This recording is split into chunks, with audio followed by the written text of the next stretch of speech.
गेल्या काही दिवसांपासून मराठवाडा हा गुन्हेगारी आणि बंदूकशाही सोबतच माफियांच्या घटनांमुळे चर्चेत आहे। कधी गुटखा माफिया, कधी वाळू माफिया, तर कधी राख माफियांच्या कारनाम्यांमुळे बदनाम झालेला मराठवाडा आता मुरुम माफियांमुळे पुन्हा एकदा चर्चेत आलाय। कारण मुरुम माफियांनी छत्रपती संभाजीनगरमधील डवाळा गावातील तब्बल 23 एकर गायरान जमिनीतील मुरुम उत्खनन करून जमिनीची अक्षरशः चाळणी केली, तर रस्त्यांची ही वाट लावलेली आहे।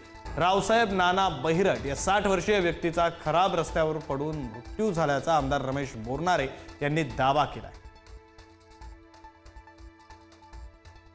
गेल्या काही दिवसांपासून मराठवाडा ज्या गोष्टींमुळे चर्चेत आहे तो म्हणजे राख माफिया, गुटखा माफिया, तर इतर काही गोष्टींमुळे चर्चेत आहे।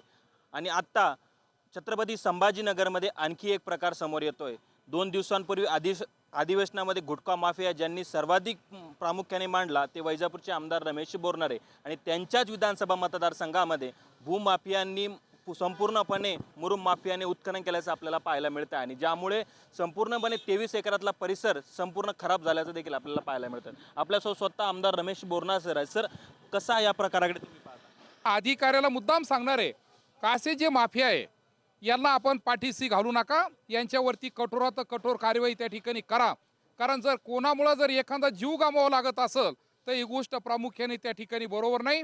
आणि ज्यांना मोठ्या प्रमाणामध्ये त्या ठिकाणी मुरुमाची उत्खनन करायचं त्यांनी खऱ्या अर्थाने त्या ठिकाणी रॉयल्टी भरावी, रीतसर पावती फाडावी, नंतर मुरुम काढावं। परंतु त्या ठिकाणी असा कोणताही प्रकार झाला नाही। रस्त्याची पूर्णपणे वाट लागलेली आहे आणि म्हणून त्यांच्यावरती गुन्हे दाखल करावे आणि जे काही शासकीय नियमानुसार दंड असेल तो दंड त्या लोकांकडून त्या ठिकाणी वसूल करावं, एवढाच आजच्या ह्या मुलाखतीमध्ये सांगणार आहे। जो जसा प्रश्न गुटखा माफियांच्या अधिवेशनात उपस्थित केला गेला होता तसाच प्रश्न आता पुन्हा एकदा मराठवाड्यातल्या मुरुम उत्खनन करणाऱ्या माफियांचा निर्माण होणार आहे। नितीन थोरात, पुढारी न्यूज, वैजापूर, छत्रपती संभाजीनगर।